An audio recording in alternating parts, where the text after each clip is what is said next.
ಏಕಿಂದು ನಗುತ್ತಿರುವೆ ಎಲ ದೇವ ದೇವ ಲೋಕೈಕ ದೈವ ಶಿವ ಮಹಾನುಭಾವ ಏಕಿಂತು ನಗುತ್ತಿರುವೆ ಎಲ ದೇವ ದೇವ ನೆಲೆಸಿರುವ ನಿನ್ನ ಕಾಣದ ನರನು ಅನ್ನ ತೊರೆಯುತ್ತ ಗೈವ ತಪವ ನೋಡುತ್ತ ನಗೆಯೋ ಹೊನ್ನಿನಾಸೆಯ ತೋರಿ ಇನ್ನೊಲುಮೆ ಬೇಡುತ್ತೀರೆ ತನ್ನ ಮಹಿಮೆಯ ನರಿಯದವರೆಂದು ನಗೆಯೋ ಏಕೆಂದು ನಗುತ್ತಿರುವೆ ಎಲೆ ದೇವ ದೇವ.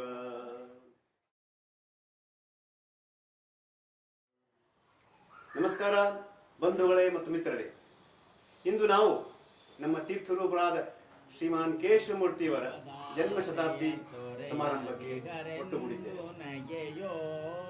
ಕೇಶವಮೂರ್ತಿಯವರ ಜೀವನ ಚರಿತ್ರೆ ಮೇಲೆ ಒಂದು ಕಿರು ಚಲನಚಿತ್ರವನ್ನು ನಾವು ನಿಮ್ಮ ಮುಂದೆ ಪ್ರಕಟಪಡಿಸಲು ಇಚ್ಛಿಸುತ್ತೇವೆ. ದಯವಿಟ್ಟು ತಾವೆಲ್ಲರೂ ಇದನ್ನು ನೋಡಿ ಆನಂದಿಸಿ ಮತ್ತು ನಮ್ಮನ್ನು ಆಶೀರ್ವದಿಸಿ. ದೇವ ದೇವ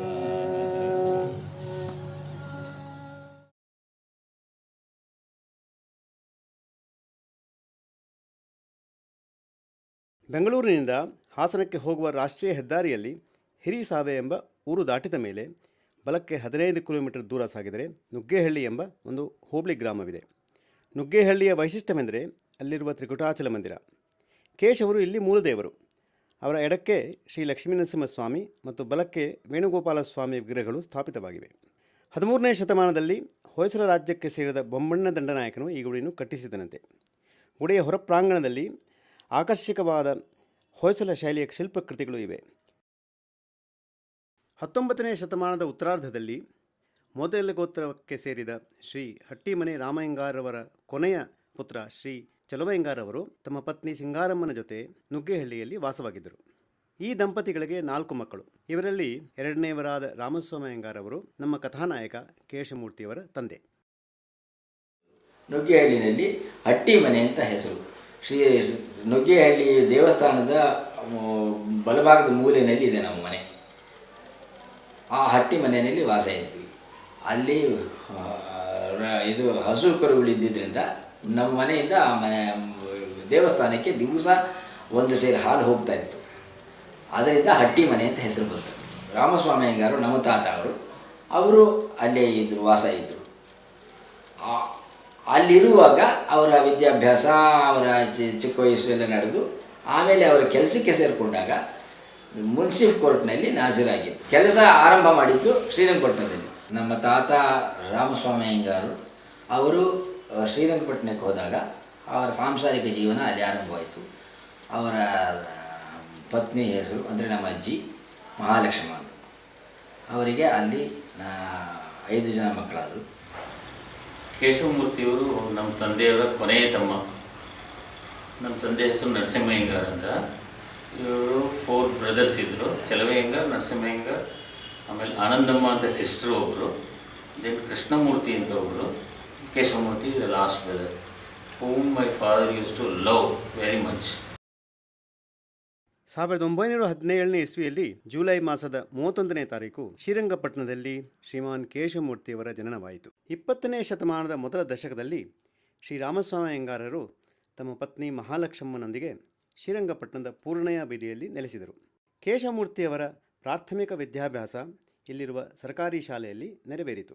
ನಾವು ಅವರಿದ್ದ ಮನೆಯನ್ನು ಹುಡುಕುತ್ತಾ ಹೊರಟೆವು. ಪೂರ್ಣಯ್ಯನ ಬೀದಿ ಏನೋ ಸಿಕ್ಕಿತು. ಅಲ್ಲಿನ ನಿವಾಸಿಗಳೊಂದಿಗೆ ಮಾತುಕತೆಯಿಂದ ಬಹಳಷ್ಟು ವಿವರಗಳು ದೊರಕಿದವು. ಆದರೆ ನಮ್ಮ ತಾತ ವಾಸವಾಗಿದ್ದ ಮನೆ ಸೈಟಾಗಿ ಮತ್ತು ಹೊಸ ಮನೆಯಾಗಿ ಅದಕ್ಕೆ ಗುರುತು ನಮಗೆ ಸಿಗಲೇ ಇಲ್ಲ. ನಮ್ಮ ತಾತ ಅವರಿಗೆ ಮುನ್ಸಿಫ್ ಕೋರ್ಟಿಂದ ಹೈಕೋರ್ಟಿಗೆ ವರ್ಗ ಆದಾಗ ಅವರು ಮೈಸೂರಿಗೆ ಹೋಗಬೇಕಾಯ್ತು. ಶ್ರೀರಂಗಪಟ್ಟಣದಿಂದ ಮೈಸೂರಿಗೆ ಹೋಗಿ ಬಂದು ಮಾಡ್ತಾಯಿದ್ರು. ಆಮೇಲೆ ಅದು ಅನಾನುಕೂಲ ಆಗುತ್ತೆ ಅಂತಂದ್ಬಿಟ್ಟು ಅಲ್ಲಿಂದ ಮೈಸೂರಿಗೆ ವರ್ಗ ಆಗುತ್ತೆ. 1930 ಪರಿಚಯ. 1930 ನಾವು ಮೈಸೂರಿನಲ್ಲಿ ಚೆಲುವಾಂಬ ಅಗ್ರಹಾರದಲ್ಲಿದ್ದೆವು. ಪಕ್ಕದ ಗ್ರಹ ದೇವಾಂಬ ಗ್ರಹ ಅಂತಿತ್ತು. ಅದರಲ್ಲಿ ಕೇಶವಮೂರ್ತಿ ಆ ಫಾದರು ಮದರು ಆ ಫ್ಯಾಮಿಲಿ ಅವರಿದ್ದರು ಅಲ್ಲಿ. ಪ್ರತಿ ಶನಿವಾರನೂ ಅವ್ರ ಮನೇಲಿ ಭಜನೆ ನಡೀತಾ ಇತ್ತು ದೇವಾಂಬ ಗ್ರಹದಲ್ಲಿ. ಸೊ ಚೆಲುವಾಂಬ ಗ್ರಹದಿಂದ ಶನಿವಾರ ನಾವು ಹೋಗ್ತಾ ಇದ್ವಿ ಅಲ್ಲಿಗೆ. ಕೇಶವಮೂರ್ತಿಗಳು ನೋಡಿ ರಂಗಸ್ವಾಮಿ ಅಂತ ಹೆಸರಿತ್ತು ಅವ್ರಿಗೆ. ಅವರು ತನ್ನ ಮನೆ ನಮಗೆ ಅವಾಗಿಂದ ರಂಗಸ್ವಾಮಿ ಅಂತ ನಮ್ಮ ಹೆಸರು. ಅವರು ಸೊನ್ನಗೇರಿನಲ್ಲಿ ಅವರ ತಂದೆ ಅವರಲ್ಲಿದ್ದರು. ನಾವು ಬಕ್ಷಿ ಬಸಪ್ಪಾಜಿರಾಯದಲ್ಲಿದ್ವಿ. ಅದಕ್ಕೂ ಒಂದು ಮಧ್ಯೆ ಒಂದು ರಸ್ತೆ ಬರುತ್ತೆ. ಆ ರಸ್ತೆ ಹೋಗ್ತಾರೆ. ನಾವಿದ್ವಿ ಒಂದೊಂದು ಪಕ್ಕದಲ್ಲಿ ಅವರಿದ್ದರು. ಕೇಶವಮೂರ್ತಿಗಳು ಕೃಷ್ಣಮೂರ್ತಿಗಳು ಅವರಿಬ್ಬರೂ ಮರಿಮಲ್ಲಪ್ಪ ಹೈಸ್ಕೂಲ್ನಲ್ಲಿ ಬಹಳ ಚೆನ್ನಾಗಿ ಓದಿ ಮಾಡೆಲ್ ಸ್ಟೂಡೆಂಟ್ಸ್ ಅಂತ ಹೆಸರು ತಗೊಂಡಿದ್ರು ಅಂತ ಅವರ ಕೃಷ್ಣಮೂರ್ತಿಗಳು ನನಗೆ ಹೇಳಿದರು. ಕೇಶವಮೂರ್ತಿ ಕೃಷ್ಣಮೂರ್ತಿ ಇಬ್ಬರು ಜೊತೆಯಲ್ಲೇ ಎಲ್ಲ ಪಾಠಶಾಲೆಗಳಲ್ಲೂ ಜೊತೆಯಲ್ಲೇ ಇದ್ದರು. ಬಕ್ಷಿ ಬಸವರಾಜರಾಯದಲ್ಲಿದ್ದಾಗ ಅವರು ಮರಿಮಲ್ಲಪ್ಪ ಹೈಸ್ಕೂಲ್ನಲ್ಲಿ ಓದ್ತಾ ಇದ್ದರು. ನಮ್ಮ ಮನೆಯಲ್ಲಿ ಕೇಶವಮೂರ್ತಿಯವರು ಮೈಸೂರಿನ ಮರಿಮಲ್ಲಪ್ಪ ಶಾಲೆಯಲ್ಲಿ ಓದುತ್ತಿದ್ದಾಗ ತೆಗೆದ ಒಂದು ಛಾಯಾಚಿತ್ರವಿದೆ. ನಾವು ಸಂದರ್ಶಿಸಿದ ಮಹನೀಯರು ತಿಳಿಸಿದ ಮಾಹಿತಿಯಂತೆ ಕೇಶವಮೂರ್ತಿಯವರು ವಾಸವಾಗಿದ್ದ ಬಡಾವಣೆಗಳನ್ನು ಹುಡುಕಿ ಹೊರಟೆವು. ಅದೆಲ್ಲ ಸುತ್ತಿದ ಮೇಲೆ ಮರಿಮಲ್ಲಪ್ಪ ಶಾಲೆಗೆ ಬಂದೆವು.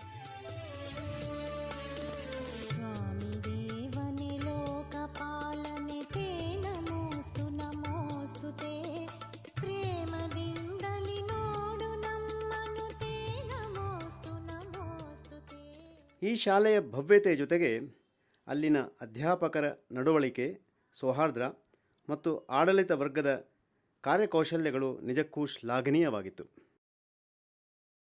ನಮ್ಮ ತಂದೆಯವರ ಶಾಲಾ ಪ್ರವೇಶದ 86 ವರ್ಷ ಹಳೆಯ ದಾಖಲೆಗಳನ್ನು ಅಲ್ಪ ಸಮಯದಲ್ಲೇ ಸುಲಭವಾಗಿ ದೊರಕಿಸಿಕೊಟ್ಟ ಶ್ರೀಮಾನ್ ಕಲ್ಮರಡಪ್ಪನವರಿಗೆ ಹಾರ್ದಿಕ ಅಭಿನಂದನೆಗಳು ಮತ್ತು ಧನ್ಯವಾದಗಳು. 1934ನೇ ಇಸ್ವಿಯಲ್ಲಿ ಶ್ರೀ ಕೇಶವಮೂರ್ತಿಯವರು ತಮ್ಮ ಸ್ಕೂಲಿನ ವಿದ್ಯಾಭ್ಯಾಸವನ್ನು ಮುಗಿಸಿದರು. ಹರೆಯದಲ್ಲೇ ಅವರಿಗೆ ಉದ್ಯಮಿಗಳಾಗಬೇಕೆಂಬ ಆಸೆಯಿತ್ತು. ತಮ್ಮ ಅಣ್ಣಂದಿರ ಜೊತೆ ಸೇರಿ NR ಬ್ರದರ್ಸ್ ಎಂಬ ಒಂದು ಉದ್ಯಮವನ್ನು ಪ್ರಾರಂಭ ಮಾಡಿದ್ದರು. These three brothers, Keshavamurthy, Krishnamurthy and Narasimha, had started a business of making cabinet makers like that. So they used to make furniture. So they used to supply to palace also. Even Jayachamrajendra Vadiyar had got a table tennis table manufactured by him, which personally he had liked. ಅವ್ರಿಗೆ ಆ business ಮಾಡಬೇಕು, ಏನಾದರೂ enterprising ಇದಿರಬೇಕು ಅನ್ನೋದು ಭಾವನೆಗಳಿತ್ತು. 1939ರಲ್ಲಿ ವಿಶ್ವದ 2ನೇ ಮಹಾಯುದ್ಧದ ಘೋಷಣೆಯಾಯಿತು. British ಸೇನೆಗೆ ಭಾರತೀಯರನ್ನು ಸೇರಿಸಿಕೊಳ್ಳುತ್ತಿದ್ದರು. ಆಗ ಶ್ರೀ ಕೇಶವಮೂರ್ತಿ ಮತ್ತು ಅವರಣ್ಣ ಶ್ರೀ ಕೃಷ್ಣಮೂರ್ತಿಯವರು ಸೇನೆಗೆ ಸೇರಲು ನಿರ್ಧರಿಸಿದರು. ಮನೆಯಲ್ಲಿ ಹಿರಿಯರ ಮನ ಒಲಿಸಲು ಅವರು ಸೇನೆಯಲ್ಲಿ ಅಲ್ಪಾವಧಿಯಷ್ಟು ಸೇವೆಯನ್ನು ಸಲ್ಲಿಸಲು ಒಪ್ಪಿಕೊಂಡರು. ಅವರಿಬ್ಬರನ್ನು ಸದರ್ನ್ ಕಮಾಂಡ್ಗೆ ಸೇರಿಸಿಕೊಂಡು ನಾಸಿಕ್ ಬಳಿ ಇರುವ ದೇವಲಾಲಿ ಕ್ಯಾಂಪ್ನಲ್ಲಿ ಇರಿಸಿದ್ದರು. ಅವರನ್ನು ಎಲ್ಲರೂ ಮೂರ್ತಿ ಬ್ರದರ್ಸ್ ಅಂತಲೇ ಕರೆಯುತ್ತಿದ್ದರು. While at Devalali camp, my father Keshavamurthy was assigned as an assistant to Captain Michel, who had a great influence on my father's literary activities later. He encouraged Keshavamurthy to take up special English language courses, and also they used to have a wonderful time having fun together. He used to call him Mr. Murphy.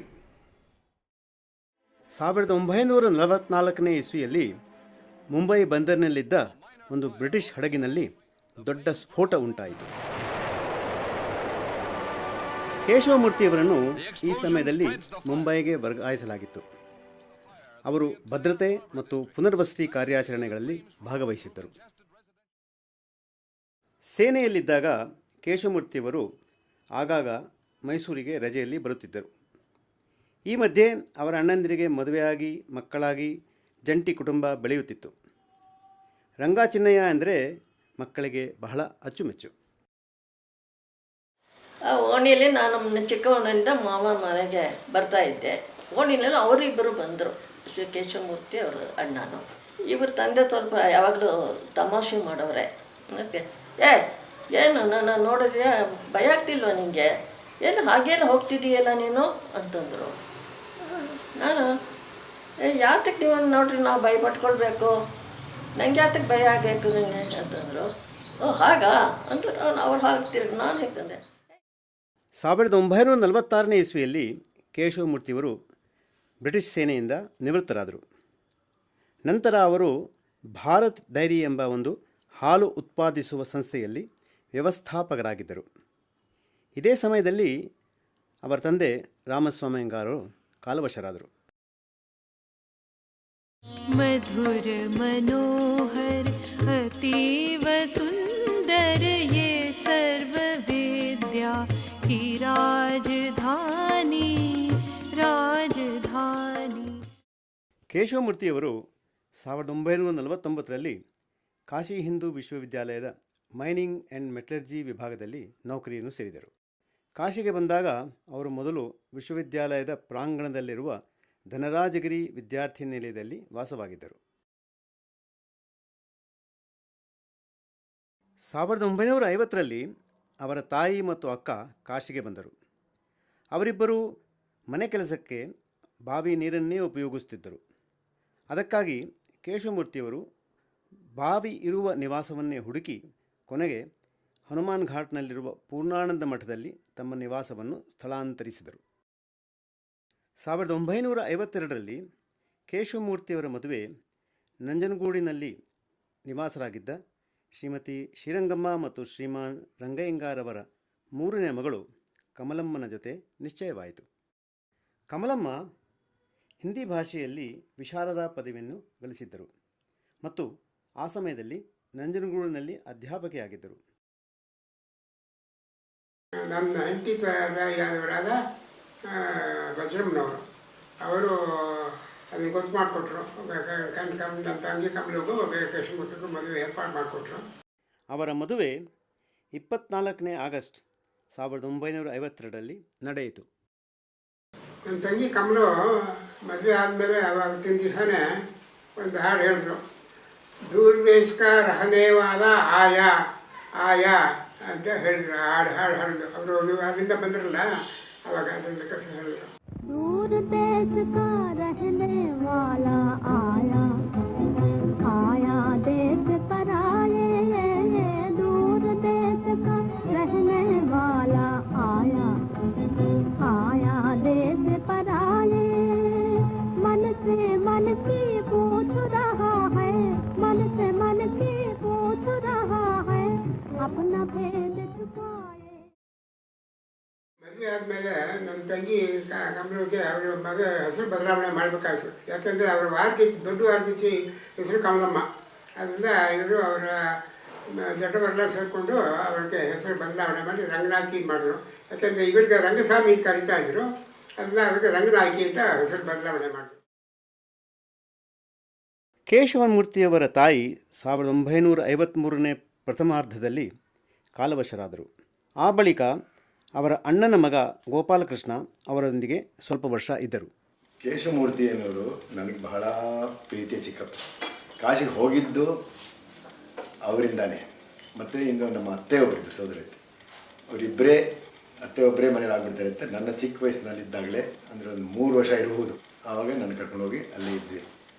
ಅಲ್ಲಿ ನನಗೆ ಜ್ಞಾಪಕ ಇರೋ ಹತ್ರ ಒಂದು 2 ವರ್ಷನೋ 3 ವರ್ಷ ನಾನಿದ್ದೆ. 1953ರಲ್ಲಿ ಮೊದಲನೇ ಮಗು ನರಸಿಂಹರಾಜು ಹುಟ್ಟಿದ್ದು. 54 ಏಪ್ರಿಲ್ನಲ್ಲಿ 1954 ಏಪ್ರಿಲ್ನಲ್ಲಿ ಆ ಮಗುನು ನನ್ನ ತಂಗಿ ಕಮಲ ಬಾಣತಿನೂ ಕರ್ಕೊಂಡು ನಾನು ಕಾಶಿಗೆ ಹೋದೆ. 1953ರಲ್ಲಿ ಕೇಶವಮೂರ್ತಿಯವರ ಮೊದಲ ಮಗು ಲಕ್ಷ್ಮೀನರಸಿಂಹರಾಜನ ಜನನವಾಯಿತು. 1955ರಲ್ಲಿ ಸುಕನ್ಯಾ ಮತ್ತು 1957ರಲ್ಲಿ ಇಂದಿರಾ ಎಂಬ ಪುತ್ರಿಯರು ಹುಟ್ಟಿದರು.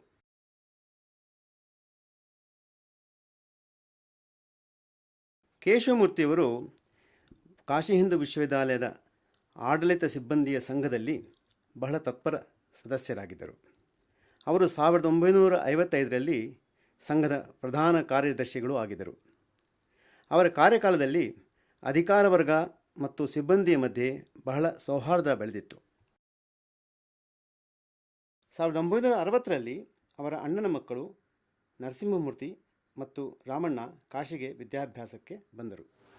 ನಾನು ಕಾಶಿಗೆ ಹೋಗಿದ್ದು 1960. ನಮ್ಮ ದೊಡ್ಡಪ್ಪನ ಮಗ ನರಸಿಂಹಮೂರ್ತಿ ಅಂತ, ಅವನು ಬನಾರಸ್ಸಿಗೆ ಹೊರಟಿದ್ದ. ಸೊ ಆವಾಗ ನಾನು ಅವನ ಜೊತೆಲಿ ನಾನು ಬರ್ತೀನಿ ಅಂದ್ಬಿಟ್ಟು ರೈಲ್ವೆ ಕನ್ಸೆಷನ್ ತೊಗೊಂಡು ಸುಮ್ಮನೆ ಜಸ್ಟ್ ಸುತ್ಕೊಂಬರೋದು ಅಂತ ಹೋದೆ. ನನ್ನದು ರಿಸಲ್ಟು ಆವಾಗೆಲ್ಲ ಈ ಥರ ಬರ್ತಾ ಇಲ್ಲ, ಬರೀ ಪೇಪರಲ್ಲಿ ಬರೋದು.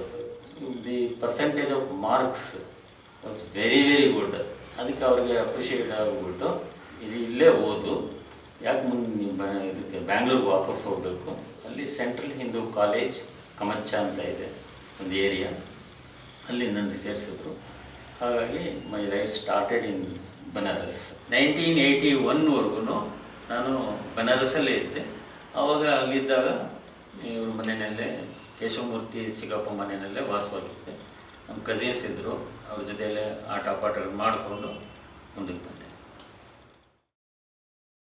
ಕೇಶವಮೂರ್ತಿಯವರು 1961ರಲ್ಲಿ ಅವರ ಮಗ ಲಕ್ಷ್ಮೀನರಸಿಂಹರಾಜನ ಉಪನಯನವನ್ನು ಅವನ 8ನೇ ವರ್ಷದಲ್ಲಿ ಸಾಂಗವಾಗಿ ನೆರವೇರಿಸಿದರು. ಅದೇ ವರ್ಷ ಕಿರಿ ಬ್ರಹ್ಮಚಾರಿಗೆ ಗುರುಕುಲದಲ್ಲಿ ವೇದಶಾಸ್ತ್ರಗಳ ಅಧ್ಯಯನವನ್ನು ಮಾಡಿಸಿದರು. ಬಾಲ್ಯದಲ್ಲಿ ಕೇಶವಮೂರ್ತಿಯವರ ಮಕ್ಕಳ ವಿದ್ಯಾಭ್ಯಾಸ ಅವರು ಮತ್ತು ಅವರ ಸ್ನೇಹಿತರು ಸ್ಥಾಪಿಸಿದ ಬಾಲವಿದ್ಯಾಮಂದಿರದಲ್ಲಿ ನಡೆಯಿತು. ಇಲ್ಲಿ ಇತರ ವಿಷಯಗಳೊಂದಿಗೆ ಕನ್ನಡ ಭಾಷೆಯನ್ನು ಕಲಿಸುತ್ತಿದ್ದರು. ಶ್ರೀಮಾನ್ ಕೇಶವಮೂರ್ತಿಯವರು ತಮ್ಮ ಮಕ್ಕಳಿಗೆ ಶಾಲಾ ಶಿಕ್ಷಣದ ಜೊತೆಗೆ ಶಾರೀರಿಕ, ಸಾಂಸ್ಕೃತಿಕ ಮತ್ತು ನೈತಿಕ ಶಿಕ್ಷಣಗಳನ್ನು ತಿಳಿಸಿಕೊಟ್ಟಿದ್ದರು. ಕೇಶವಮೂರ್ತಿಯವರು ಕಾಶಿಯಲ್ಲಿ ವಾಸವಾಗಿದ್ದಾಗ ಬಂಧು ಮಿತ್ರರು ಮತ್ತು ಇತರ ಪ್ರವಾಸಿಗಳು ಕಾಶಿಯಾತ್ರೆಗೆ ಬಂದಾಗ ಅವರಿಗೆ ಆದರದಿಂದ ಸ್ವಾಗತ ಸತ್ಕಾರ ಮಾಡುತ್ತಿದ್ದರು. 1958ನಲ್ಲಿ ಬನಾರಸ್ಸಿಗೆ ಸುಮ್ಮನೆ ಒಂದು ಟ್ರಿಪ್ಪು, ಹಾಗೆ ಕಾಶಿಗೆ ಎಲ್ಲರೂ ಬರ್ತಾ ಇರಲಿಲ್ಲ. ಆವಾಗ ನಾನು ಹಾಗೆ ಹೋಗಿದ್ದೆ. ಮೈಸೂರು ಛತ್ರದಲ್ಲಿ ಇಟ್ಕೊಂಡಿದ್ದೆ ಅಲ್ಲಿ. ಆವಾಗ ನಿಮ್ಮ ಫಾದರು ಮೈಸೂರಿನವ್ರು ಯಾರಾದರೂ ಇಲ್ಲಿಗೆ ಬಂದರೆ ನನಗೆ ಇನ್ಫಾರ್ಮೇಷನ್ ಕೊಡಬೇಕು ಅಂತ ಆ ಛತ್ರದಲ್ಲಿ ಇರೋರಿಗೆ ಹೇಳಿದ್ದರು. ಹಾಗೆ ಅವರು ನಾ ಬಂದೀನಿ ಅಂತ ಅವ್ರು ಬಂದರು, ನಿಮ್ಮ ಫಾದರ್ ಬಂದರು ಅಲ್ಲಿಗೆ ಛತ್ರಕ್ಕೆ. ಇಬ್ರಿಗೂ ಪರಿಚಯ ಆಯಿತು. ನೀ ಯಾಕೆ ಛತ್ರದಲ್ಲಿ ಇರ್ತೀಯ, ನಮ್ಮ ಮನೆಗೆ ಬಾ ಅಂತ ಮನೆಗೆ ಕರ್ಕೊಂಡು ಹೋದರು. ಆಮೇಲಿಂದ ಯಾವಾಗ ಬನಾರಸ್ಸಿಗೆ ಹೋದರೂ ನಿಮ್ಮ ಮನೆಗೆ ಹೋಗೋದು. ನಾವು ಒಂದ್ಸಲಿ ನಾರ್ತ್ ಇಂಡಿಯಾ ಟೂರ್ ಹೋಗಿದ್ವಿ, ಕಾಶಿಗೆ ಹೋಗೋಣ ಅಂತ ಬಿಟ್ಟು ಹೇಳಿ ಹೋದ್ವಿ. ಅಲ್ಲಿ ನಮಗೆ ಕೇಶವಮೂರ್ತಿಗಳು ನಮ್ಮನ್ನ ಕರ್ಕೊಂಡೋಗಿ ಕಾಶಿನಲ್ಲಿ ಭಾಳ ಎಲ್ಲ ಕಡೆನೂ ಕರ್ಕೊಂಡೋಗಿ ತೋರಿಸಿ, ಬೆಳಗಿಂದ ಪಾಪ ಅವರು ನಮ್ಮನ್ನೆಲ್ಲ ಕರ್ಕೊಂಡೋಗಿಲ್ಲ ಒಂಥರ ಭಾಳ ಒಳ್ಳೆ ಟ್ರೀಟ್ಮೆಂಟ್ ಕೊಟ್ಟು ನಮ್ಮನ್ನು ಕಳಿಸ್ಕೊಟ್ರು. ಕಾಶಿಯಲ್ಲಿದ್ದಾಗ ಕೇಶವಮೂರ್ತಿಯವರ ಪರಿವಾರ ಕರ್ನಾಟಕ ಮತ್ತು ತಮಿಳುನಾಡಿನ ಊರು ಮತ್ತು ಗ್ರಾಮಗಳಿಗೆ ಪ್ರಯಾಣ ಮಾಡುತ್ತಿದ್ದರು. ಅಲ್ಲಿದ್ದ ಬಂಧು ಮಿತ್ರರ ಮನೆಗಳ ಶುಭ ಕಾರ್ಯಗಳಲ್ಲಿ ಪಾಲ್ಗೊಳ್ಳುತ್ತಿದ್ದರು. ಬನಾರಸ್ ಹಿಂದೂ ಯೂನಿವರ್ಸಿಟಿಯಲ್ಲಿ ಮೊದಲಿಂದ ಒಂದು ಕರ್ನಾಟಕ ಸಂಘ ಅಂತ ಮಾಡ್ಕೊಂಡಿದ್ದರು. ಏನಾಯಿತೋ ಏನೋ ಗೊತ್ತಿಲ್ಲ, ಮಧ್ಯದಲ್ಲಿ ಅದು ನಿಂತೇ ಹೋಯಿತು. ಆಗ ನಿಮ್ಮ ತಂದೆಯವರು ಕೇಶವಮೂರ್ತಿಗಳು, ನಾವು ಇವರೆಲ್ಲ ಸೇರಿ ಇದಕ್ಕೆ ಯಾಕೆ ಒಂಥರ ಪುನರುಜ್ಜೀವನ ಕೊಡಬಾರ್ದು ಅಂತ ಅಂದ್ಕೊಂಡು ಒಂದು ಸ್ಥಾಪನೆ ಮಾಡೋಣ ಅಂತಂದು ನಾವು ಅಂದ್ಕೊಂಡಿದ್ದು ಬನಾರಸ್ ನಲ್ಲಿರೋ ಎಲ್ಲ ಕನ್ನಡಿಗರನ್ನು ಒಟ್ಟಿಗೆ ಕಲೆ ಹಾಕಬೇಕು ಅನ್ನೋದು ನಮ್ಮ ಉದ್ದೇಶ ಆಗಿತ್ತು. ಸೊ ಅಂದರೆ ಇದಕ್ಕೆ ಕಾಶಿ ಕರ್ನಾಟಕ ಸಂಘ ಅಂತ ಹೆಸರು ಇಟ್ಟು ಬೆನಾರಸ್ನಲ್ಲಿ ಎಷ್ಟು ಕನ್ನಡಿಗರಿದ್ದಾರೋ ಎಲ್ಲರನ್ನು ಒಟ್ಟಿಗೆ ಕಲೆ ಹಾಕಿ ಒಂದು ಸಂಘ ಮಾಡೋಣ ಅಂತ. ನಿಮ್ಮ ತಂದೆಯವರು ಬಹಳ ಪ್ರಮುಖವಾದ ಪಾತ್ರ ವಹಿಸಿರಿ. ಯಾಕೆಂದರೆ ಅವ್ರ ಹಳೆಯ ಎಕ್ಸ್ಪೀರಿಯನ್ಸ್ ಇತ್ತಲ್ಲ ಈ ಕರ್ನಾಟಕ ಸಂಘದ್ದು. ಕಲೆ ಹಾಕೋದು ನಿಮ್ಮ ತಂದೆಯವ್ರಿಗೆ ಬಹಳ ವರ್ಷದಿಂದ ಅಲ್ಲಿ ಇದ್ದಿದ್ದರಿಂದ ಕನ್ನಡಿಗರ ಪರಿಚಯ ತುಂಬ ಇತ್ತು. ಬಹಳ ದಿನ ಇದು ಮಾಡಿ ಎಲ್ಲರನ್ನೂ ಒಂದು ಗುಂಪು ಮಾಡಿದ್ವಿ. ಕಾರ್ಯಕ್ರಮಗಳು ಶುರುವಾಯಿತು. ಆ ಕಾರ್ಯಕ್ರಮಗಳಲ್ಲಿ ಮುಖ್ಯವಾಗಿ ಸಾಂಸ್ಕೃತಿಕ ಕಾರ್ಯಕ್ರಮಗಳು, ಪುರಂದರದಾಸರ ಆರಾಧನೆ, ಕನ್ನಡ ರಾಜ್ಯೋತ್ಸವ ಹಾಗೂ ನಾಟಕಗಳು ಆಡಬೇಕು ಅಂತ ಎಲ್ಲ ನಿಶ್ಚಯ ಮಾಡಿದ್ವಿ. ಕಾಶಿ ಕರ್ನಾಟಕ ಸಂಘ ಮುಖ್ಯವಾಗಿ ಜೀರ್ಣೋದ್ಧಾರವಾಗಕ್ಕೆ ನಿಮ್ಮ ತಂದೆಯವ್ರ ಪಾತ್ರ ಬಹಳ ಪ್ರಮುಖವಾದ್ದು ಅಂತ ನನಗೆ ಅನ್ನಿಸ್ತಾ ಇದೆ. ಹನುಮಾನಘಾಟ್ನಲ್ಲಿದ್ದಾಗ ಕೇಶವಮೂರ್ತಿಯವರು ಬಹುದೊಡ್ಡ ಮಿತ್ರವರ್ಗಗಳನ್ನು ಮಾಡಿಕೊಂಡಿದ್ದರು. ಶ್ರೀಮಾನ್ ಗೋಪಾಲಾಚಾರ್ಯರು, ಶ್ರೀ MS ವಿಶ್ವನಾಥರು, ಶ್ರೀ ಹೆಬೂರ್ ರಾಮಶಾಸ್ತ್ರಿಗಳು ಇತ್ಯಾದಿ ಹೆಸರುಗಳ ಪಟ್ಟಿ ಅತೀ ಉದ್ದ. ಇವರು ಕೇಶವಮೂರ್ತಿಗಳು ಅಲ್ಲಿ ಬಂದು ಅಲ್ಲಿ ಬರೀ ರಾಮೋತ್ಸವ, ರಾಮನವಮಿ ದಿವಸ ಬರೀ ರಾಮ ಇದು ಪಾಲಕ ಪೂಜೆ ಆಗ್ಬಿಡ್ತಾ ಇತ್ತು, ಇನ್ನೇನು ನಡೀತಾ ಇರಲಿಲ್ಲ. ಒಂದು ಉತ್ಸವ ಆಗ್ಬಿಡೋದು. ಇವರು ಬಂದು ಅಲ್ಲಿ ರಾಮೋತ್ಸವ ಮಾಡಬೇಕು ಅಂದ್ಬಿಟ್ಟು ರಾಮನವಮಿ ದಿವಸನೇ ಎಲ್ಲರಿಗೂ ನಮ್ಮ ಉತ್ಸವ ಮೂರ್ತಿಗಳಿಗೆ, ಉತ್ಸವ ದೇವರಿಗೆ ರಾಮ ಲಕ್ಷ್ಮಣ ಸೀತೆ ಅಲಂಕಾರ ಮಾಡಿ ಬಿಲ್ಲು ಬಾಣ ಎಲ್ಲ ಕೇಳ್ಕೊಟ್ಟು ಬಹಳ ಚೆನ್ನಾಗಿ ಮಾಡಿದ್ರು. ಮೊದಲನೇ ವರ್ಷ ನನಗಿನ್ನೂ ಜ್ಞಾಪಕ ಇದೆ. ಇವರು ಎಲ್ಲ ಸಾಮಗ್ರಿಗಳನ್ನು ಮಾಡಿ ದೇವ್ರನ್ನ ಬಹಳ ವಿಜೃಂಭಣೆಯಿಂದ ನಡೆಸ್ಕೊಟ್ರು. ನಮಗೆ ಅಲ್ಲಿ ಹೆಚ್ಚು ಕಮ್ಮಿ 40 ವರ್ಷದಿಂದ ಪರಿಚಯ ಇದ್ದರು. ಅವರು ಬಂದಾಗ ಸೇವೆಗೆಲ್ಲ ನಾನು ಕಾಶಿ ಕೇಶವಮೂರ್ತಿನಿ ಅಂತಲೇ ಅವ್ರನ್ನ ನಾವು ಕರೀತಿದ್ದು. ಕೇಶವಮೂರ್ತಿ ಅಂದರೆ ಕೇಶವಕ್ಕೆ ಗೊತ್ತಾಗ್ತಿದ್ದಿಲ್ಲ, ಕಾಶಿ ಕೇಶವಮೂರ್ತಿ ಅಂತಂದ್ಬಿಟ್ಟು ಇದು ಮಾಡಿದ್ರು. ಅವರು ಬಂದು ಎಲ್ಲ ಸೇವೆಗಳನ್ನ ನಡೆಯೋಕ್ಕೆ ಶುರು ಮಾಡಿದ್ರು. ಅದರಲ್ಲೂ ಅತಿಶಯವಾಗಿ ರಾಮೋತ್ಸವದ ಒಂದು ವಿಶೇಷವಾಗಿ ನಡ್ಸ್ಕೊಂಡು ಬರ್ತಾ ಇದ್ದಾರೆ ಇಲ್ಲಿವರೆಗೂ.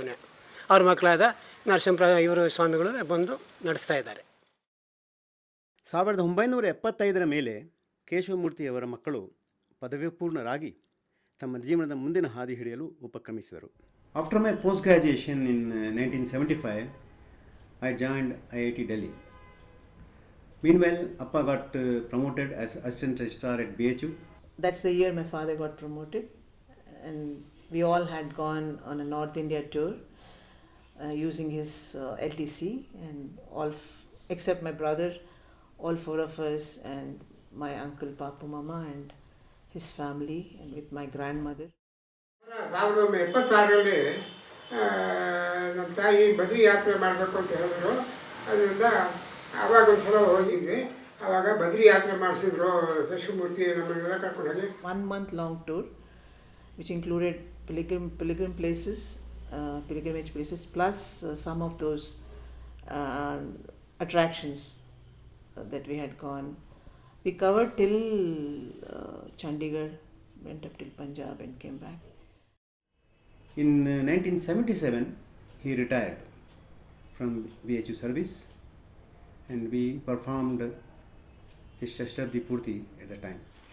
ಕೇಶವಮೂರ್ತಿಯವರು ಕಾಶಿಯಲ್ಲಿದ್ದಾಗ ಅವರ ಷಷ್ಠಾಬ್ದಿ ಶಾಂತಿ ಮಹೋತ್ಸವ ನಡೆಯಿತು. ಆಗ ನಾನು, ನಮ್ಮ ತಂದೆ, ತಾಯಿ, ಅಜ್ಜಿ ಎಲ್ಲರೂ ಕಾಶಿಗೆ ಹೋಗಿದ್ವಿ. ಆವಾಗ ಅವರು ತುಂಬ ನಮ್ಮನ್ನು ತುಂಬ ಆದರಾತಿಥ್ಯದಿಂದ ನೋಡಿಕೊಂಡ್ರು. ಸಮಾರಂಭ ಬಹಳ ಚೆನ್ನಾಗಿ ನಡೆಯಿತು. ಇದು ವಿಶೇಷವಾದ ನೆನಪನಾಗಿದೆ. Appa later joined as a secretary to the board of directors at Clark's Group of Hotels based in Varanasi, which he continued for a couple of years. Meanwhile, I got selected for the Air Force, but then chose to join as a scientist at C. Pilani based on his advice, which became a foundation for my future successes. I succeeded in later to get scholarship for higher studies in Germany. I later on moved to USA and then to Japan. Meanwhile, Appa moved his house from Varanasi to Bangalore. ನನ್ನ ತಂಗಿದು education ಆಯಿತು, PhD complete ಆಯಿತು ಅನ್ನೋ ಸ್ಟೇಜಲ್ಲಿದ್ದಾಗ ನನಗೂ ಬ್ಯಾಂಕಲ್ಲಿ transfer ಸಿಕ್ಕಿದಾಗ 1984 ಬೆಂಗಳೂರಿಗೆ shift ಆದ್ವಿ. 1986 ಶಂಖದ ಯೋಗಾನಂದರವರ ಮಗ ಶ್ರೀ ನರಸಿಂಹಮೂರ್ತಿಯವರೊಂದಿಗೆ ಕೇಶವಮೂರ್ತಿಯವರ ಹಿರಿಮಗಳು ಸುಕನ್ಯಳ ಮದುವೆ ನಿಶ್ಚಯ ಆಯಿತು. ರಾಜಾಜಿನಗರ ನವರಂಗ್ ಅನ್ನೋ ಏರಿಯಾದಲ್ಲಿ ಯೋಗಾನಂದ ಅನ್ನೋರ ಫ್ಯಾಮಿಲಿನಲ್ಲಿ ಅವ್ರ 2ನೇ ಮಗ ನರಸಿಂಹಮೂರ್ತಿ ಅನ್ನೋರಿದ್ದರು. ಅವರು ವಿಜಯ ಸ್ಟೀಲ್ಸ್ ಅನ್ನೋ ಫ್ಯಾಕ್ಟ್ರಿನಲ್ಲಿ ಇವಾಗ ಚೀಫ್ ಎಕ್ಸಿಕ್ಯೂಟಿವ್ ಇದೆ. ಸೊ ಅವ್ರ ಜೊತೆ ನನ್ನ ಮದುವೆ ಫಿಕ್ಸ್ ಆಯಿತು. ಸೊ 14 ನವಂಬರ್ 1986 ನನ್ನ ಮದುವೆ ಆಯಿತು. 1987 ಶ್ರೀಮಾನ್ ಕೇಶವಮೂರ್ತಿಯವರ 70ನೇ ವರ್ಷದ ಸಮಾರಂಭ ನಡೆಯಿತು. ಅದೇ ವರ್ಷ ಮೊದಲ ಮೊಮ್ಮಗಳು ನಿತ್ಯಶ್ರೀ ಜನಿಸಿದಳು. ನನ್ನ ಮಗಳು ಹುಟ್ಟಿದ್ಲು 1 ನವಂಬರ್. ಆವಾಗ ನಮ್ಮ ತಂದೆ ನಮ್ಮ ತಾಯಿಯವ್ರಿಗೆಲ್ಲ ತುಂಬ ಖುಷಿ. ಆ ಮಗಳನ್ನ ನೋಡಿ ಅವ್ರಿಗೆ ತುಂಬ ಸಂತೋಷ ಪಡ್ತಾಯಿದ್ರು. ಓಕೆ, ಸೊ ತಾತ ಅಜ್ಜಿನ ನಾನು ಒಂದು 8-9 ವರ್ಷದ ಏಜ್ವರೆಗೂ ನೋಡಿದ್ದೆ ಅನ್ಕಳ. ಅವರು ಬೆಳಗ್ಗೆ ವಾಕಿಂಗ್ ಹೋಗೋರು, ನನ್ನ ಜೊತೆಲಿ ಕರ್ಕೊಂಡು ಹೋಗೋರು. ಸೊ ನನಗೇನು ಹೇಳ್ತಿದ್ರು ತಾತ, ಅಲ್ಲಿವರೆಗೂ ನಿಮ್ಮದು ಸ್ಟೆಪ್ಸ್ ಕೌಂಟ್ ಮಾಡ್ಕೊಂಡು ನಡಿ, ನಿಮಗೆ ಟೈಮ್ ಪಾಸ್ ಆಗೋದು ಗೊತ್ತಾಗಲ್ಲ ಅಂತನೋರು. ತಾತ ಅಜ್ಜಿ ನಮ್ಮ ಮನೆಗೆ ಯಾವಾಗಲಾದ್ರೂ ಬಂದಾಗ ನನ್ನ ಜೊತೆ ಕುತ್ಕೊಂಡು ಆಟ ಆಡೋರು. ಚೌಕಾಬಾರ, ಆಮೇಲೆ ಅಳಗುಡಿ ಮನೆ, ಆ ಥರದನ್ನೆಲ್ಲ ಅವರಿಂದನೇ ನಾನು ಕಲ್ತಿರೋ. ಹಳೇದು ಶ್ಲೋಕಗಳೆಲ್ಲ ತಾತ ಅಜ್ಜಿ ಹೇಳ್ಕೊಡೋರು. ನನಗೆ ತುಂಬ ಚೆನ್ನಾಗಿ ಜ್ಞಾಪಕ ಇರೋದು ನಮಸ್ತೇಸ್ತು ಮಹಾಮಾಯೆ ಶ್ಲೋಕನ ಅಜ್ಜಿ ಹೇಳ್ಕೊಟ್ಟಿದ್ರು ನನಗೆ. ತಾತ ಅಜ್ಜಿ ನನಗೆ ದಿನಕ್ಕೆ ₹1 ಲೆಕ್ಕದಲ್ಲಿ ತಿಂಗಳಿಗೆ 30 ಅಥವಾ 31 ರೂಪಾಯಿ ಕೊಡೋರು. ಅವ್ರು ನನಗೆ ಕೊಟ್ಟಿದ್ದು ಒಂದಷ್ಟು ಗಿಫ್ಟ್ಸ್ ನಂಗೆ ತುಂಬ ಚೆನ್ನಾಗಿ ಜ್ಞಾಪಕ ಇದೆ. ಅವ್ರ ಹತ್ರ ಎಷ್ಟು ಲಿಮಿಟೆಡ್ ರಿಸೋರ್ಸಸ್ ಇತ್ತು ಅಷ್ಟರಲ್ಲೇ ನಮ್ಗೆ ಏನಾದರೂ ಮಾಡಬೇಕು ಅನ್ನೋ ಆಸೆ ಇತ್ತು ಅವ್ರಿಗೆ. ಸೊ ದಟ್ ಇವತ್ತು ಜ್ಞಾಪಿಸ್ಕೊಂಡು ನನಗೆ ಅದು ಒಂಥರ I get not emotional, but I sort of love them all the more for it. 1990ರಲ್ಲಿ ಅವರ ಕಿರಿಮಗಳು ಇಂದಿರಾಳ ಮದುವೆ ತಮಿಳುನಾಡಿನ ಪಣಂಜಾಡಿಗೆ ಸೇರಿದ ಶ್ರೀಮತಿ ಸಾವಿತ್ರಿ ಮತ್ತು ಸುಬ್ರಹ್ಮಣ್ಯಂ ರವರ ಎರಡನೇ ಮಗ ಡಾಕ್ಟರ್ ಸ್ವಾತಿಯೊಂದಿಗೆ ನಡೆಯಿತು. So he just proposed to marry me, and then this proposal further was continued, and my parents and Swati's parents agreed. ராஜா, இந்திரா, அம்மா, கேசவமூர்த்தி எல்லோரும் எங்கள் ஆற்றுக்கு வந்திருந்தார்கள். கன்னடம் கலந்த தமிழில் பேசினார். கல்யாணம் மிகச் சிறப்பாக நடத்தினார். எல்லாருக்கும் கழுத்தில் மாலை போட்டு வரவேற்றது எங்கள் எல்லோருக்கும் ரொம்ப அதிசயமான அனுபவமாக பட்டது. And we got married in 1990, August. ಅದೇ ವರ್ಷ ಅವರ ಮಗ ಲಕ್ಷ್ಮೀನರಸಿಂಹರಾಜನ ಮದುವೆ ಮಳೂರಿನ ಶ್ರೀಮತಿ ಸರೋಜಮ್ಮ ಮತ್ತು ತಿರುಮಲಯ್ಯಂಗಾರ್ ಅವರ ಮಗಳು ಶಕುಂತಲೆಯ ಜೊತೆ ನಡೆಯಿತು. In 1990, I returned to India. There was a proposal for my marriage with Shakuntala. Appa was very happy that two scientists have agreed to marry. Our marriage was celebrated at the Kashi Math in Malleshwaram in Bangalore. 1992ನೇ ಇಸ್ವಿಯಲ್ಲಿ ಮಗಳು ಇಂದ್ರಳಿಗೆ ಅಶ್ವಿನ್ ಎಂಬ ಮಗ ಮತ್ತು ಸೊಸೆ ಶಕುಂತಲೆಗೆ ಸೌಮ್ಯ ಎಂಬ ಮಗಳು ಹುಟ್ಟಿದರು. I was fortunate to spend my the first 4 years of my life with Tata and Ajji, and we were very close during this time. So I remember liking arithmetic, and one of my earliest memories is actually playing some sort of counting game with Ajji, with some vegetables or something like that. So it's been 100 years since Tata was born, and he's clearly left an impact and a legacy on the world. And Ajji and Tata also touched the lives of many others who weren't part of their immediate household, and I've heard many of them remember Tata and Ajji quite fondly. I remember Tata and Ajji up to when I was 4 or 5 years old. There are a couple of instances which I remember very vividly. One of them was me playing Uno cards with them on a regular basis. The other instance was when they took me walking every morning from our house to LRD. I used to watch this song called Roop Suhana Lagta Hai, and Tata never liked it, so he had a parody on it for me, and he used to sing coat पुराना लगता है, pant पीछे फटता है, चुपके जाके सो जानम.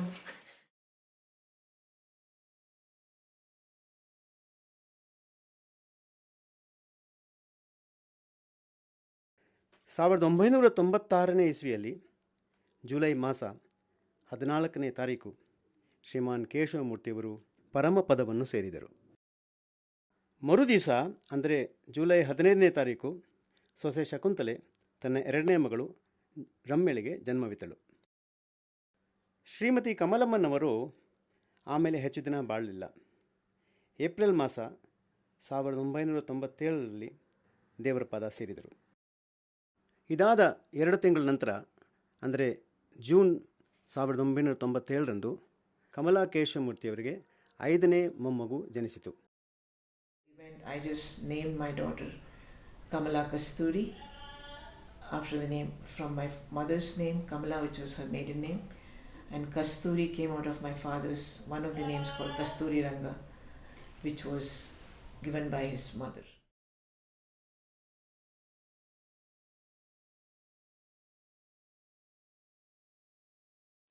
கேசமூர்த்தி என்பவரை என்னுடைய மாமனார் திருமலையங்கார் மூலமாக அவள் ஆற்றுக்கு ஒரு நாள் என்னை கூட்டிகிட்டு போயிருந்தா. எதுக்குன்னா அவருடைய பையனையும் எங்கள் மாமனுடைய 7வது பொண்ணை கொடுக்கறதுக்கு போயிருந்தா. அப்போ என்னை கூட்டிகிட்டு போயிருந்தா எனக்கு எல்லாம் அறிமுகப்படுத்தினார் கேசமூர்த்தி கிட்ட. எப்படின்னா 5வது மாப்பிள்ளை, இவருக்கும் ஜோஷியம் எல்லாம் தெரியும் அப்படின்னு சொன்னால் கேசமூர்த்திக்கு ரொம்ப சந்தோஷம் ஏற்பட்டு அதனால் எனக்கு அவருக்கு பழக்கம் கொஞ்சம் அந்யோன்யமாக ஆச்சு. ಕೇಶವಮೂರ್ತಿಗಳು 24/52 ನಮ್ಮ ಅಕ್ಕನೂ ಕೊಟ್ಟು ಅವ್ರ ಮದುವೆ ಆಯಿತು ರಾಣಪ್ಪ ಛತ್ರ ನಂಜನಗೂಡಿನಲ್ಲಿ. ನಾನು ಚಿಕ್ಕವಳಾಗಿದ್ದಾಗ ನಮ್ಮ ತಾಯಿಯವ್ರ ಮನೆಯಲ್ಲಿ ರಂಗಸ್ವಾಮಿ ಅನ್ನೋರು ಬರ್ತಾಯಿದ್ರು. ಅವರು ಮೊದಲಿನಿಂದಲೂ ಪರಿಚಯವಾಗಿದ್ದರು. ಆಮೇಲೆ ಮದುವೆ ಆಗಿ 1970ರಲ್ಲಿ ಮದುವೆ ಆದಮೇಲೆ ಅವರು ಕೇಶವಮೂರ್ತಿ ನಮ್ಮ 4ನೇ ಯಜಮಾನರು ಅನ್ನೋದು ಗೊತ್ತಾಯಿತು. ಕೇಶವಮೂರ್ತಿಯವರು ನಮ್ಮ ತಂದೆಯವರ ತಮ್ಮ.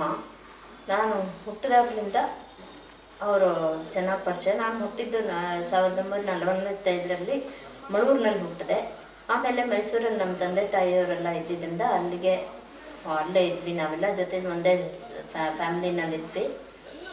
ನಮ್ಮನ್ನು ತುಂಬ ಚೆನ್ನಾಗಿ ಆಟ ಆಡಿಸಿ ಬೆಳೆಸಿ ಎಲ್ಲ ಮಾಡಿದ್ರು. ಅವರು ನಮ್ಮ ಸೋದರ ಮಾವ. ಮದುವೆ ಆದಮೇಲೆ ಬೆನಾರಸ್ಸಿಗೆ ನಾನು ಹೋದ ಮೇಲೆ ಅಲ್ಲಿ ನಮ್ಮ ಯಜಮಾನ್ರಿಗೆ ಇವರು ಕಸಿನ್ ಅಂತ ಗೊತ್ತಾಯಿತು. ನಾನು ಫ್ರೆಶ್ ಆಗಿ ಕಾಫಿ ಹಾಕಿ ಕೊಡ್ತಾಯಿದ್ದೆ. ಆಮೇಲೆ ನಮ್ಮ ಅತ್ತೆಯವರು ಅದೇ ಸಮಯದಲ್ಲಿ ಅವರು ಕಾಫಿ ಕುಡಿಯೋದು ಕೂತ್ಕೊಳ್ತಾಯಿದ್ರು. ಆವಾಗ ಅವ್ರು ಹೇಳ್ತಾಯಿದ್ರು, ನಿನ್ನ ಕಾಫಿಗಿಂತ ನಮ್ಮ ಚಿಕ್ಕಮ್ಮ ಅವರು ಕಾಫಿನೇ ಚೆನ್ನಾಗಿದೆ ಅಂತ. ಸುಮಾರು 50-60 ವರ್ಷದ ಪರಿಚಯ ಕೇಶವಮೂರ್ತಿಯವರು ನನಗೆ. ಹೋಗ್ತಾ ಬರ್ತಾ ಮೀಟ್ ಮಾಡ್ತಿದ್ದೆ. ಅದು ಕನ್ನಡಿಗರು ನೋಡಿ ಅದರಿಂದ ಪರಿಚಯ ಆಯಿತು ಚೆನ್ನಾಗಿ. ಒಂದು ದಿವಸ ಹಾಸನದಲ್ಲಿ ಬಂದಿದ್ರು. ಅವಾಗ ಬಾಗಿಲು ತಟ್ಟಿದ್ರು. ಯಾರು ಅಂತ ಹೇಳಿದೆ. ಇಲ್ಲ ಕಮಲಾ ತಾಯಿ ಅಂತ ಹೇಳಿದ್ರು. ಮುಂದಕ್ಕೆ ಹೋಗಪ್ಪ ಅಂತ ಅಂದ್ಬಿಟ್ವಿ. ಆಮೇಲೆ ಸ್ವಲ್ಪ ಹೊತ್ತಾದ್ಮೇಲೆ ಬಾಗಿಲು ತೆಗೆದು ನೋಡಿದೆ. ಆವಾಗ ಕೇಶವಮೂರ್ತಿ. ಕೇಶವಮೂರ್ತಿಯವರು ಪರಿಚಯ ಆಗಿದ್ದು ನನಗೆ 1951ರಲ್ಲಿ ನಮ್ಮ ತಾಯಿಯವ್ರನ್ನ ಕರ್ಕೊಂಡು ಹೋಗಿ ಅಲ್ಲಿ ಮಾತಾಡಿದೆ. ನಮ್ಮ ಅಕ್ಕನವರ ಮದುವೆ ಪ್ರಸ್ತಾಪ, ಮದುವೆಗೆ ಒಪ್ಕೊಂಡ್ರು. 1952 ಆಗಸ್ಟ್ನಲ್ಲಿ ಅವರಿಗೆ ನಂಜನಗೂಡಿನಲ್ಲಿ ಮದುವೆ ಆಯಿತು. ನಾನು ಹುಟ್ಟಿದ್ದು 1944. ಆವಾಗಿಂದ ನಮ್ಮ ಕೇಶವಮೂರ್ತಿಗಳ ಪರಿಚಯ ನನಗೆ. ಅವರು ನಮ್ಮ ತಂದೆಗೆ ತಮ್ಮ ಆಗಬೇಕು. ಕೇಶವಮೂರ್ತಿ ಮಾವ ಅವರ ಮೊದಲನೇ ಪರಿಚಯ ನನಗೆ ಆಗಿದ್ದು ನಮ್ಮ ವೈಫ್ ಸುಮನಾ ಅವರ ಮಾಮ. ಅವರು ಬಹಳಷ್ಟು ಒಂದಷ್ಟು ಪುಸ್ತಕಗಳನ್ನು ಬರೆದಿದ್ದಾರೆ. ಅದರಲ್ಲಿ ಒಂದು ಪುಟ್ಟ ಕಥೆಗಳ ಒಂದು ಸಾರಾಂಶ ಓದಿ ಆ ಕಥೆಗಳನ್ನು ಓದಿ ನನಗೆ ಬಹಳ ಪ್ರೋತ್ಸಾಹ ಆಯಿತು. ಅವರ ನಾಲೆಡ್ಜ್ ಆ್ಯಂಡ್ ವಿಸ್ಡಮ್ ಇರೋದನ್ನು ನಾನು ಒಂದು ಕಲೆ ಮೂಲಕ ಒಂದು ಇಮೇಜನ್ನು ಕ್ರಿಯೇಟ್ ಮಾಡಬೇಕು ಅಂತ ಒಂದು ಸ್ಕೆಚ್ಚನ್ನು ಬರೆದಿದ್ದೇನೆ. ಕೇಶವಮೂರ್ತಿ ಅವರು ನಮ್ಮ ಮಾಮ. ಅವರು ತುಂಬ ಎಂಕರೇಜಿಂಗ್ ಆಗಿದ್ದರು, ಫುಲ್ ಆಫ್ ವಿಗರ್. ಸೊ ನನ್ನ ಪರ್ಸನಾಲಿಟಿ ಆ್ಯಸ್ ಅ ಪರ್ಸನ್ ನಾನು ಇವತ್ತು ಹಿಂಗಿದ್ದೀನಿ ಅಂದರೆ ಅದರಲ್ಲಿ ಅವ್ರದ್ದು ಒಂದು ಸಿಗ್ನಿಫಿಕೆಂಟ್ ಕಾಂಟ್ರಿಬ್ಯೂಷನ್ ಇದೆ. ನಾನು 1962ರಲ್ಲಿ ಬೆನಾರಸ್ಸಿಗೆ ಬಂದಿದ್ದೆ. ಆಗಿನ ಕಾಲದ ಫಸ್ಟ್ ತಕ್ಷಣ ಗುರ್ತಾದ ಎಲ್ರಿಗೂ ಬೆನಾರಸ್ಗೆ ಹೋದವರಿಗೆಲ್ಲ ಕನ್ನಡಿಗರಿಗೆ ಟೊಣಪೆ ಗೋಪಾಲಾಚಾರ್ಯರು.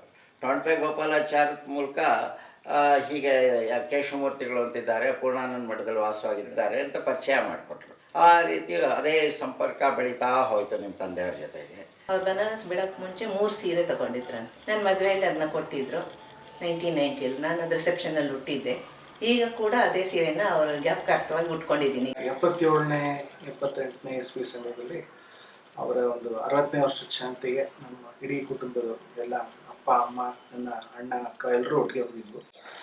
ಅದು ಒಂದು ನೆನಪು. I lost my dad when I was 7.5-8 years old. During my teenage I was with Dodappa. So Dodappa in fact covered that space. You know, he took care of me as, you know, for me I see him as my own appa.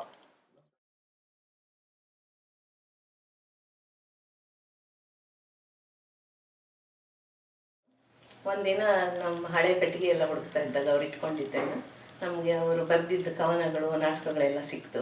ನಮ್ಮ ತಂದೆ ಶ್ರೀಮಾನ್ ಕೇಶವಮೂರ್ತಿಯವರು ಆಂಗ್ಲ ಭಾಷೆ ಮತ್ತು ಕನ್ನಡ ಭಾಷೆಗಳಲ್ಲಿ ಸಾಹಿತ್ಯಿಕ ಕೃತಿಗಳನ್ನು ರಚಿಸಿದರು. ಕನ್ನಡ ಭಾಷೆಯಲ್ಲಿ ಮುಖ್ಯವಾಗಿ ಅವರು ಲಘುಕಥೆಗಳನ್ನು, ಕವಿತೆಗಳನ್ನು ಮತ್ತು ನಾಟಕಗಳನ್ನು ರಚಿಸಿದರು. ಅವರ ಕೃತಿಗಳನ್ನ ನಾವು 1998ರಲ್ಲಿ 3 ಪುಸ್ತಕಗಳಾಗಿ ನಾವು ಪ್ರಕಾಶನ ಮಾಡಿಸಿದ್ದೀವಿ. ಒಂದು ಲಘುಕಥಾ ಸಿಂಧು ಅಂತ, ಇನ್ನೊಂದು ಕಾವ್ಯಸಾಗರ ಮತ್ತು ನಾಟ್ಯಸಾಗರ ಅಂತ. ಒಂದು ಅವ್ರು ಹೇಳಿದ್ದು ನನಗೆ, you consider printing technology diploma ಮಾಡು.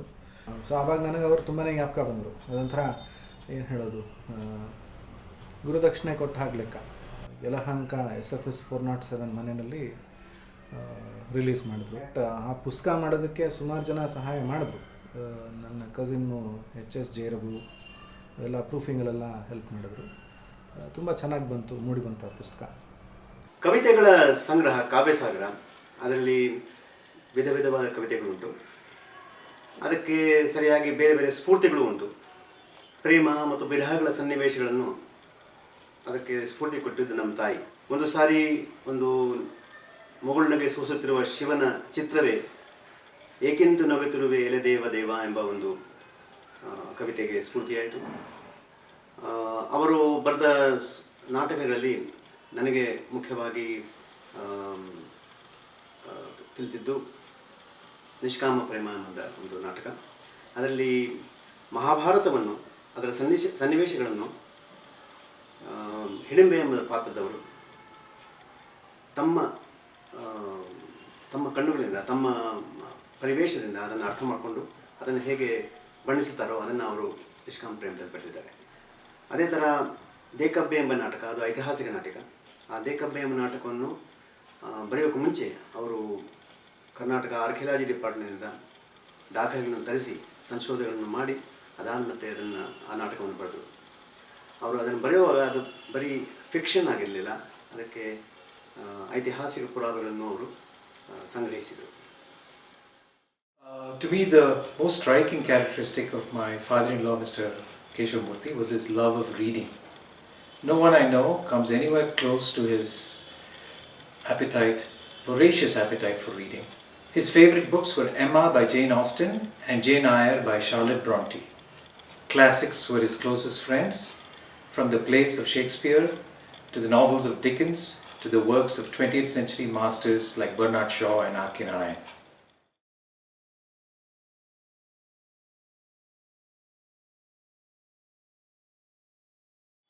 ಕೇಶವಮೂರ್ತಿಯವರು ತಮಗೆ ಸರಿತೋರಿದ ಧರ್ಮ ನಿಷ್ಠೆಗಳಲ್ಲಿ ಯಾವಾಗಲೂ ಸಂಪೂರ್ಣ ನಂಬಿಕೆಯನ್ನು ಹೊಂದಿದ್ದರು.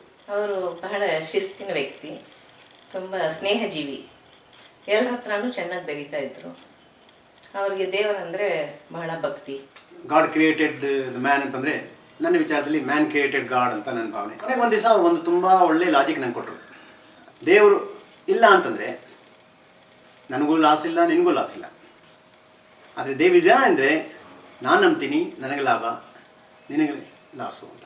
ಕೇಶವಮೂರ್ತಿ ದೈಹಿಕವಾಗಿಯೂ ಮಾನಸಿಕವಾಗಿಯೂ ಬಹಳ ಚಟುವಟಿಕೆ ಇದ್ದವರು. ಎಷ್ಟೇ ಸಂಬಳ ಬಂದ್ರೂ ಅದನ್ನು 5 ಭಾಗ ಮಾಡ್ಕೋ. 5 ಭಾಗದಲ್ಲಿ 1 ಭಾಗವನ್ನು ನಿನ್ನೆಗೆ, 1 ಭಾಗವನ್ನು ಇಂದಿಗೆ, 1 ಭಾಗವನ್ನು 3ನೇ ಭಾಗವನ್ನು ನಾಳೆಗೆ, 4ನೇ ಭಾಗವನ್ನು ಈ ಲೋಕಕ್ಕೆ ಮತ್ತು 5ನೇ ಭಾಗವನ್ನು ಪರಲೋಕಕ್ಕೆ ಖರ್ಚು ಮಾಡುವು ಅಂತ. ನಿನ್ನೆಗೆ ಅನ್ನೋದು ನಿಮ್ಮ ತಂದೆ ತಾಯಿ, ಹಿಂದಿನ ಜನ್ರೇಷನ್ಗೆ. ಇಂದಿಗೆ ಅನ್ನೋದು ನಿನಗೆ, ನಿನ್ನ ಮಿತ್ರರಿಗೆ, ನಿನ್ನ ಹೆಂಡತಿಗೆ. ನಾಳೆಗೆ ಅನ್ನೋದು ನಿಮ್ಮ ಮಕ್ಕಳಿಗೆ. ಈ ಲೋಕ ಅನ್ನೋದು ಟ್ಯಾಕ್ಸ್ಗಳು, ಮೆಡಿಸಿನ್ನು, ಹಾಸ್ಪಿಟಲ್, ಈ ಥರ ಖರ್ಚುಗಳು. ಪರಲೋಕ ಅನ್ನೋದು ದಾನ ಧರ್ಮಗಳು.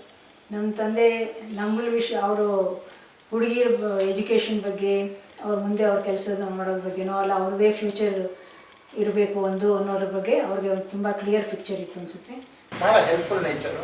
ನನ್ನ ಹಸನ್ಮುಖಿ ಯಾವಾಗಲೂ ನಕ್ಕೆ ನಮಗೆ ಭಾಳ ಹೆಲ್ಪ್ ಮಾಡ್ತಾಯಿದ್ರು. One sentence if I have to tell, he was friend, philosopher and guide as far as I am concerned. He would tell me, one of the most important thing in life is to develop the ability to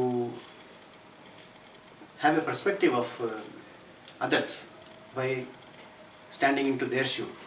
ಶ್ರೀಗಂಧವನ್ನು ಮುಟ್ಟಿದ ಕೈ ಹೇಗೆ ಸುಗಂಧದಗೊಳ್ಳುತ್ತದೆಯೋ ಹಾಗೆ ಶ್ರೀಮಾನ್ ಕೇಶವಮೂರ್ತಿಯವರ ಸಂಪರ್ಕಕ್ಕೆ ಬಂದವರೆಲ್ಲ ಅವರ ಜೀವನ ಮೌಲ್ಯಗಳಿಂದ ಪ್ರಭಾವಿತರಾಗಿದ್ದಾರೆ. ಇಂದು ಅವರ ಜನ್ಮಶತಾಬ್ದಿಯಂದು ಅವರಿಗೆ ಶ್ರದ್ಧಾಸುಮನಗಳನ್ನು ಅರ್ಪಿಸುತ್ತಾ ಅವರ ಜೀವನ ದರ್ಶನವು ಮುಂಬರುವ ಪೀಳಿಗೆಗಳಿಗೆ ದಾರಿದೀಪವಾಗಿರಲೆಂದು ಆಶಿಸುತ್ತೇವೆ.